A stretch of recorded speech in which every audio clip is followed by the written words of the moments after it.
Jared McCain starting out the season dealing with another ligament issue was not how anyone wanted this season to begin, but we do have some promising updates regarding the Sixers' young guard. He's officially undergone the surgery to fix the UCL issue and is on the road to recovery with a bit more promising timeline than we initially expected. With Quentin Grimes, the contract issue officially resolved as well, we are full speed ahead to starting this Sixers season. Preseason underway out there in Abu Dhabi, and things are getting rolling, and I'm beginning to feel the excitement here. But let's start talking with some Jared McCain, as we do know he officially underwent surgery, but we did not have to wait for these Sixers to announce it themselves, as Jared McCain, as only he could, chimes in right from bedside and heavily medicated up, singing everything from Sabrina Carpenter to Lil Baby to everything in between, shouting out the Philadelphia Eagles and letting us know that he was feeling quite good after surgery there. So good to see Jared in good spirits there, and shortly following, we did get the update from the Sixers, which stated as such, quote, Jared McCain yesterday underwent a successful surgery to repair a UCL tear in his right thumb. The surgery was performed by Dr. Michelle Carlson at HSS. McCain will be reevaluated in approximately 4 weeks. Further updates will be provided as appropriate. Now, obviously, being reevaluated does not necessarily mean he will be healed at that point, but the fact that they are talking about a 4-week timeline to me is very encouraging. That there is a world when this first popped to the surface, when these reports did reach the timeline here, that 6 to 12 was being tossed out there as far as a couple weeks, 4 to 6 potentially, that Jared McCain seems like he's on the right track. We are going to see him a bit sooner rather than later. Now, to look ahead at this Sixers schedule and kind of have a piece for how long he is going to miss here, of course, we are rolling into October at this point. The preseason is underway, with the Sixers beginning their season on October 22nd against the Boston Celtics there. If you're going to go exactly 4 weeks out, and the math pretty easy right here at the start of October here, then we're talking about him only missing a handful of games with best case scenario. Now, again, this is just saying being reevaluated in 4 weeks, not necessarily that he will be healed, but the fact that they are talking about this short of a turnaround, I think, is very encouraging. This is a guy that the Sixers will continue to handle with kid gloves to an extent. That the meniscus issue that he suffered last year made the wise move in the long run by ensuring he gets a full recovery, takes the necessary time to get himself up to speed. It is disappointing that obviously he's dealing with a different issue this early in training camp, but I'm not ready to panic about there being injury concerns with Jared McCain or anything like that. He's young. He's going to be fine. Things happen. It is basketball. It is live sports, and injuries do occur. So hopefully this is the last time that we're having this type of tune in regards to injuries with Jared McCain, and he can have sort of a clean pathway from here, because I cannot wait to see this guy on the floor for a more extended period of time. Let's not forget just how dominant that he was when he was on the floor last year, that he averaged 25.7 minutes per game across that brief stretch, 15.3 points, 2.4 rebounds, 2.6 assists, shot 46% from the field, 38.3% from beyond the three-point arc, still just 21 years old, and pretty much no doubt that his best days of basketball are still to come. And when we ask about how did this injury happen here, we don't have to have the Andrew Bynum concerns or Kelly Oubre concerns or Ben Simmons concerns or Markelle Fultz of how did this actually happen here. For Jared McCain, he's a guy that's pushing the tempo and training in the gym harder than maybe anyone on roster not named Tyrese Maxey there. So I love that it is the case, and this is a dude that's going to grow into a really key part of the Sixers young core. That the page has been turned to this new era of Sixers basketball that were built around guys like Tyrese Maxey, like Quentin Grimes, like Jared McCain, like VJ Edgecombe, each under the age of 25 there. A nice youth movement coming for a resurgence following the Paul George and Joel Embiid era, if you want to call it that, considering we've seen these guys play, 13, 15 games together at this stage. I believe 15 is the number that Maxey, Embiid, and George have played to this point. It just has to be more this season. Now, when I speak about Jared McCain, I am always a little bit caught off guard that there still seems to be some skepticism out there in is this real from him? And the reason that I say that with surprise is I think I'm at opposite ends of the spectrum with people for both the Jared McCain and Quentin Grimes conversation. For Jared McCain,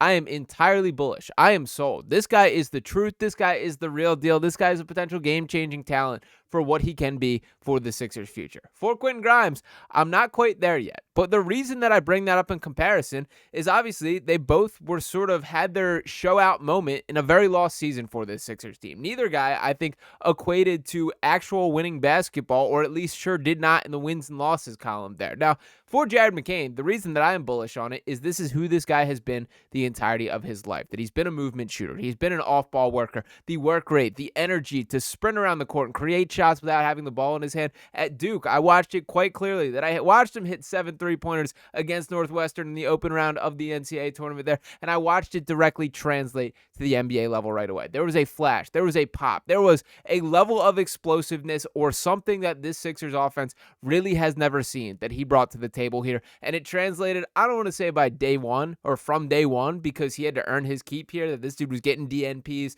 sitting on the end of the bench, itching for the opportunity, and absolutely seizing it when he did get there.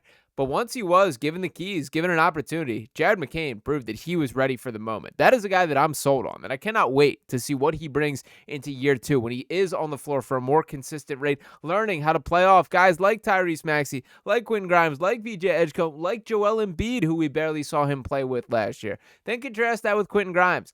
I don't quite approach that with the same grace. Quentin Grimes is a guy who's been in the NBA for 4 seasons. That last year being the first time that he was granted that level of offensive freedom, and last time that he ever really popped in my eyes here. Now, I'm not going to say Quentin Grimes is a bad player. I'm happy he's back with the Sixers. I wish it was for a longer-term deal. And I won't forget the moment that when his career first started, my brain was like, this guy's going to be the starting shooting guard of the Knicks for plenty of years to come. I believe this guy's a legitimate NBA caliber talent and likely a starter. I think he's probably in that 4 to 8 range as far as where he actually cracks a rotation there. But I don't see this unforeseen potential with Quentin Grimes in the way that I think people keep trying to talk me into there. Those are just my 2 cents, and if you think differently on that, would love to hear your reasoning in the comments there. But I am far more sold on the 21-game sample size that we saw for Jared McCain, or the 23-game sample size that we saw with Jared McCain, than I am on the 28-game sample size that we saw with Quentin Grimes. I watched Quentin Grimes in a Mavericks jersey. I've seen Quentin Grimes in a Pistons jersey. I watched him play in a Knicks jersey. I know who those players are.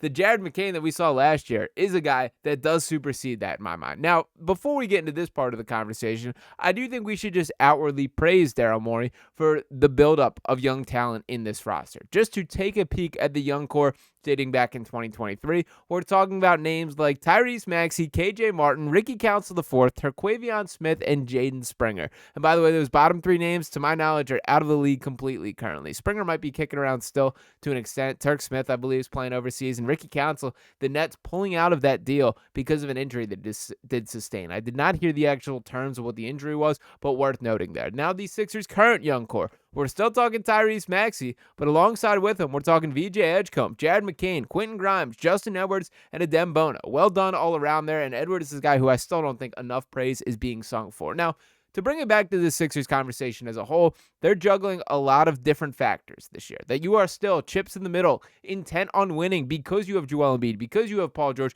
because you are invested in this team like a contender should be. But you have this next wave of young talent. The biggest goal that I want to see, or the biggest decision from a long-term perspective that they're going to have to weigh this year, is who are the foundational pieces of this potential young core. Does Jared McCain play well with Quentin Grimes? Can he play off Tyrese Maxey? Is him and VJ Edgecombe the ideal backcourt pairing? Who does complement Tyrese Maxey, who has earned his keep, and a guy that is, of course, sort of the ringleader of this, the bridge, as he's put it in his own media availability, that he's the bridge between the young group and the older guys here. He can relate to both sides of things. He's 25. He's not a 20-year-old kid coming out of college. He's also not a 35-year-old kid coming home to a full wife and kids in the way that some of the other end of this roster is. So there is this fascinating blend of ages of experience that each of these guys, but they actually need to see the on-court data for how do these guys play together. We were not granted that luxury from start to finish last year, that it was constantly a revolving door of this guy's in this night, this guy's out this night, this guy picked up an injury, he's out for 3 weeks now. There was never a stability that this franchise did feel, and that's something they have to find a way to achieve. And the importance in that of what question you're trying to get answered is, once again, who are the guys that are absolutely key pieces of the future? We cannot act like it is 100% certainty or even likely that the 4 guards of Tyrese Maxey, Jared McCain, Quentin Grimes, and VJ Edgecombe are all going to be able to play together. I appreciate Nick Nurse speaking about the optimism for a 4-guard lineup working, and I think there are certain matchups where that could play, but in all reality here, we see the modern NBA, how important wings are, how guys that run the league are 6'9", 6'11", things like that. I think if you're rolling out that level of lack of size, it is going to be problematic, and this team has had rebounding issues beyond that. But my point being in all of this is I just need to see all the different combinations tried out together. how do these three guards play? How do two? What if we stagger them? If it is McCain and Maxey, that's really the mad scientist sort of thought process that I want to see from Nick Nurse this year. And I do think both Jared McCain and Quentin Grimes are going to be a huge part of it. So shout out to Jared McCain, who's already in the recovery process and once again was feeling quite good after, which I do love to see there. Shout out to you guys for tuning into this video here. As always, the season is just about upon us, and we got live basketball to be breaking down moving forward, and cannot wait to get into everything. So the best way to keep in the loop with us is by hitting that subscribe button. Drop a like on this video here, giving your thoughts below. I'll be back talking to you next time right here on Sixers Digest. Peace.